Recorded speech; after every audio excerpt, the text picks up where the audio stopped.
Selamat datang, salam sejahtera. Apa kabar semua? Selamat tahun baru. Selepas pendedahan Anwar Ibrahim yang mengatakan bahawa ada bekas Perdana Menteri dan bekas Menteri Keuangan menggondol kekayaan, menggondol ringgit Malaysia berbilion, menggondol harta berbilion, hari ini ianya menjadi isu yang paling hangat dalam channel saya. Ada yang mengatakan bahawa memang patut pun Datuk Seri Anwar Ibrahim mendedahkan para penyamun-penyamun ini, kata mereka. Ada yang menggelar mereka semua ini adalah orang yang tak tahu malu, pemimpin yang tak tahu malu, yang hanya tahu mengumpul kekayaan, tetapi rakyat pula miskin di merata-rata, kata mereka. Walau bagaimanapun, sehingga kini menjadi persoalan ialah siapakah yang dimaksudkan oleh Datuk Seri Anwar Ibrahim itu? Siapakah bekas Perdana Menteri, bekas Menteri Keuangan yang dikatakan Anwar Ibrahim sebagai menjadi ataupun mengumpul kekayaan, menggondol, memunggah kekayaan berbilion ringgit? Saya tak tahu sebenarnya, saya kurang yakin untuk mengatakan siapa mereka. Tetapi berdasarkan kepada rekod, ada beberapa orang Perdana Menteri yang menjawat jawatan Menteri Keuangan sebelum ini. Ada juga Perdana Menteri yang hanya menjadi Perdana Menteri tetapi tidak memegang Menteri Keuangan. Tetapi ada juga Perdana Menteri yang memegang jawatan Menteri Keuangan. Tetapi jangan disalah faham, mungkin yang dimaksudkan oleh Datuk Seri Anwar Ibrahim itu ialah Perdana Menteri dan bukan atau dan Menteri Keuangan yang telah pun memunggah kekayaan berbilion, kata beliau. Namun ada satu yang perkara yang saya tertarik dengan apa yang didedahkan oleh Datuk Seri Anwar Ibrahim, yaitu beliau mengatakan Malaysia bukan tempat pemimpin gondol kekayaan. Saya sangat setuju dengan apa yang dikatakan oleh Datuk Seri Anwar Ibrahim ini apabila beliau mengatakan Malaysia bukan tempat pemimpin gondol kekayaan. Bagi saya, tidak salah untuk sesiapa menjadi kaya. Tidak salah untuk mempunyai impian menjadi kaya. Tidak juga salah untuk para pemimpin menjadi kaya. Tetapi yang salah ialah apabila para pemimpin ini salah mencari kekayaan dengan cara yang salah. Dengan kata yang lain, teknik yang menipu, salah guna, rasuah, penyelewengan dan sebagainya. Hari ini Anwar kata Malaysia bukan tempat pemimpin gondol kekayaan. Walau bagaimanapun kita tidak dapat nafikan ada pemimpin-pemimpin di Malaysia ini sebelum dia menjadi ahli parlimen, sebelum dia jadi ahli politik, dia memang sudah kaya sedia.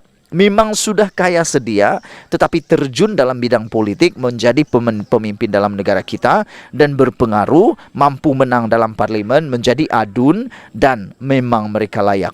Tetapi ada juga pemimpin yang tak berapa kaya sebelum jadi ahli parlimen, sebelum jadi adun, tetapi selepas jadi ahli Dewan Undangan Negeri, selepas jadi ahli parlimen, tiba-tiba jadi kaya. Ada juga mungkin yang begitu. Saya pun tak tahu siapa, tetapi Anda mungkin tahu siapa. Sila tinggalkan komen Anda dan mungkin Anda tahu siapa pemimpin ahli politik yang kaya sebelum jadi ahli politik. Dan ada juga pemimpin ahli politik yang tidak berapa kaya sebelum jadi ahli parlimen atau ahli Dewan Undangan Negeri, tapi tiba-tiba jadi kaya selepas jadi ahli politik. Saudara-saudara sekalian, saya amat menyukai apa yang dikatakan Datuk Seri Anwar Ibrahim ini, yaitu Malaysia bukan tempat pemimpin gondol kekayaan. Malaysia bukan tempat untuk seseorang pemimpin negara menggondol kekayaan bagi kepentingan diri sendiri, kata Datuk Seri Anwar Ibrahim. Perdana Menteri Malaysia Datuk Seri Anwar Ibrahim berkata sebaliknya, individu yang telah dipilih untuk mentadbir negara perlulah berkhidmat bagi menjamin kebajikan rakyat. Menurut beliau, kebajikan itu adalah dari segi peluang pekerjaan, selain mencatat pertumbuhan negara dan akhirnya memberi kesan positif kepada negara. Pendekatan juga berbeza. Kita sudah dengar lama tentang anjakan paradigma. Tetapi kadang-kadang slogan ini bunyinya memukau, tetapi tidak diterjemahkan dalam bentuk amal, kata Datuk Seri Anwar Ibrahim. Jadi sebab itu kita harus teliti. Apa maksud kita membuat anjakan perubahan dari secara yang lama? Ini adalah bagi saya sangat kritikal, kata Datuk Seri Anwar Ibrahim.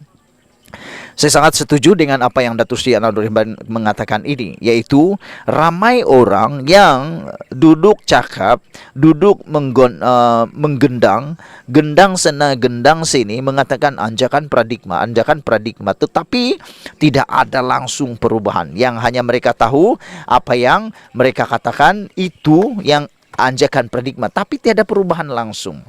Jadi saya setuju, mesti ada perubahan barulah boleh dikatakan anjakan paradigma. Anwar Ibrahim berkata demikian ketika menyampaikan perutusan dalam Majlis Munajat Ambang Tahun Baru 2023 di Masjid Putra Putrajaya pada Sabtu. Tambah Datuk Seri Anwar Ibrahim, pembangunan mega boleh dilakukan, namun perlu dititik beratkan juga yang perihal rakyat. Kalau guna slogan anjakan paradigma terutama dalam bangunan, apakah kita harus inginkan pembangunan dengan gedung raksasa, projek mega dan semua kemewahan tetapi tidak mempedulikan nasib rakyat sekarang, kata Datuk Seri Anwar Ibrahim. Saya setuju dengan apa yang Datuk Seri Anwar Ibrahim katakan ini. Buat apa kita ada mercu yang tinggi sampai ke bulan? Buat apa kita ada mercu sampai ke langit? Kalau nasib rakyat tidak dipedulikan, kalau nasib rakyat semuanya miskin, kita ada banyak bangunan cantik-cantik tapi rakyat miskin tidak berguna. Tapi lebih baik kalau sudahlah banyak bangunan cantik-cantik, negara pula cantik, rakyatnya juga pula kaya raya. Saudara-saudara, kita nak bangunkan negara dengan industri, projek-projek landasan kereta api dan pelbagai. Ini satu kemestian, kata Datuk Seri Anwar Ibrahim. Tetapi janganlah dalam keadaan sama robohkan manusia di dalamnya kerana habuan keuntungan bagi syarikat besar itu melimpah. Namun upah pada pekerja terlalu rendah, tidak setimpal keuntungan yang mereka peroleh, kata beliau lagi.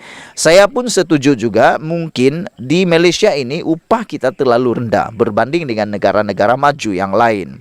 Jadi kita pun masih lagi menanti pelaksanaan sepenuhnya gaji minimum yang telah dijanjikan oleh kerajaan sebelum ini. Maka, kata Anwar Ibrahim, elok guna pendekatan paradigma menetapkan bahawa keadilan adalah baik untuk semua rakyat. Kita akan terus dengan pembangunan tetapi jangan remeh dan abaikan nasib dan kedudukan rakyat di bawah, kata beliau. Terima kasih kepada Datuk Seri Anwar Ibrahim kerana sentiasa mengingat akan nasib dan kedudukan rakyat di bawah ini.